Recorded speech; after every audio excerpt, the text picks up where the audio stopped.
It smells new. What would the year of the Strat be without the Big F themselves? That's right, friends, we're finally going to take a look and listen at the Fender American Pro II Stratocaster in striking dark night finish. It seems highly appropriate to me that the first guitar that we get from Fender here on the channel is the latest and greatest of the Stratocaster, or at the very least what Fender's calling the latest and greatest, but we'll be the judge of that. Now, thankfully, the American Pro II Strat doesn't veer too far from traditional Fender tone woods. The body is alder, whereas there is a model out there made of roasted pine, which I would love to hear. And then the neck is made of maple, and you can choose either a rosewood fingerboard, very cool to see that make a comeback, or like I have here, a maple fingerboard. It's just something about Strats and Fender style guitars with maple necks and boards that just speaks to me. The neck has a deep C profile, so it's not anything super flat and modern, and it's also not bulky and vintage. It fits in my hand very nicely and is very comfortable to play. The radius of the neck is an interesting one because it's another middle ground. It's 9.5 inches rather than, say, a vintage style 7 or something higher like a 12 or even a compound radius. It just kind of gives you, in my estimation, a lot of nice middle ground between what makes a Stratocaster great, or at least what we assume makes a Stratocaster great, and some modern things that might make the Stratocaster a little bit more accessible and appealing to the modern player. Rounding everything off at the neck, we have our classic Stratocaster tuning peg setup with one string tree, a bone nut up at the top of the headstock, leading down towards the body where we really get into some of the interesting stuff with the American Pro II series. One big thing that I appreciate about the American Pro II series is that they're not using pickups that have already been around. Fender developed a whole new line of pickups to fit the series, and inside the American Pro II Strat we have the V mods in bridge, middle, and neck, and I love them because they have all the qualities that you would want from a Stratocaster pickup set, but one doesn't outshine the other. They're all very evenly balanced and have all the classic tones, and then a little bit more play thanks to how the electronics are arranged here in the cavity. Now, of course, we have the classic volume, tone, and tone arrangement. However, thankfully, Fender decided from the factory to wire the bottom-most tone control to the bridge pickup. Fantastic. I don't have to do that on my own. But there's some little hidden trickery to that tone control in that it is a push, push, pot. Basically what that does, if you are in bridge only position or bridge and middle position, you can push down on that, the tone control comes up, and it turns on the neck pickup. So not only can you, in the bridge position, get something more akin to, say, a Telecaster's middle position between the two pickups, you can also get all three pickups on a Stratocaster at one point in time. Not bad, Fender. Not bad. We round out our electronics with the classic 5-way blade selector for our pickups, and my favorite thing about it, the treble bleed that is on the volume pot. I think they work really well with these pickups, and I'll show you a little bit of that in just a minute. Rounding out the feature set, we also have a brand new whammy bar. I don't care if this is from Fender, and I don't care if they're being nice to me. This is a whammy bar, not a tremolo. I'm not gonna let that go. It's a 2-point whammy bar system, which actually has a pull out. That was a little bit more difficult than I wanted it to be on camera, and pop in, meaning that you don't have to, there we go, you don't have to screw it in and whatnot. You can just pull it out, push it in, and the tension on the whammy bar is such that you can put it out of the way, but it also very freely moves where you want it. Oh, and another thing I love about it, look how short it is. I can do silly Jeff Becky, Michael Landau things, and I can actually play notes on the guitar at the same time. Of course, I would be remiss if I didn't talk about the one thing that I specifically requested when Fender asked me what I wanted. I wanted the dark night finish. And I'm telling you right now, guys, anything that I try to do, whether showing it to you here right now or trying to get some shots in B-roll, just is not going to do this finish justice. You heard my girly as heck reaction to seeing it in person for the first time. I'm telling you, this finish is absolutely striking. It is so cool, and the Batman fan in me is very, very happy. So now that we've spent a fair amount of time yakking about specs and yakking about the guitar, it's time to hear it. First, let's just go with the basic sounds of these V-Mod pickups, both clean and dirty. I'm gonna use the Hughes & Kettner Black Spirit 200 for some cleans, and then we'll gain it up with the Rock Reverb 100.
Now, those did not sound bad at all, if I do say so myself. Everything that I want in a Stratocaster, I can get the sound of here, and that makes me very, very happy. And having said that, I think it's time to start having some fun. Let's get all those Stratocaster tones that we know we need to have. Tube Screamer, Big Muff, all kinds of good stuff. American Pro 2 time. Let's have some fun.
my friends, episode 2 of Year of the Strat has come to a close with a big thanks to the big F, the mighty Fender. When it comes to the American Pro II Strat, I absolutely feel like this is one of the best modern Strats that Fender has made in the last 5 years. Now, I have been critical in the past of Fender because it often feels like every year they release a guitar that's just a hodgepodge of new specifications or currently existing specifications. It doesn't feel like some of their previous series have had much direction.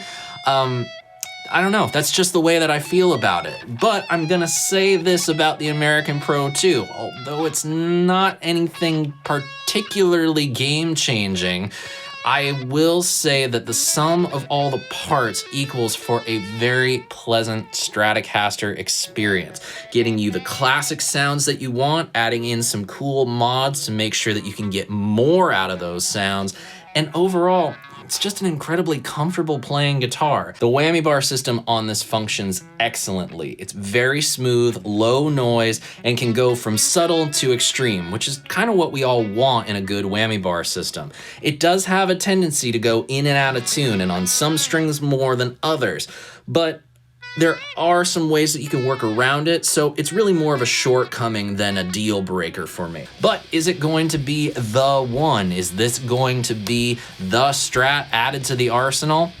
Very well could be. It's pretty much at the top of the list right now, but there is a whole wide world of Stratocasters that we are still going to explore, and I think Fender might even want to come along for the ride with us. So if you have a particular Strat style guitar that you'd like me to take a look at in this series of videos, please let me know what it is in the comments section below. And even better, tell the company about this idea that I've got going on, and maybe we'll get in touch and we'll make something work. The world is wide and full of surprises, and I am looking forward to exploring them all with you. If you enjoyed this video, please consider giving it a thumbs up, sharing a link to it with a friend of yours that also plays guitar or likes Stratocasters, and of course, clicking the subscribe button and ringing the notification bell so you never miss any videos.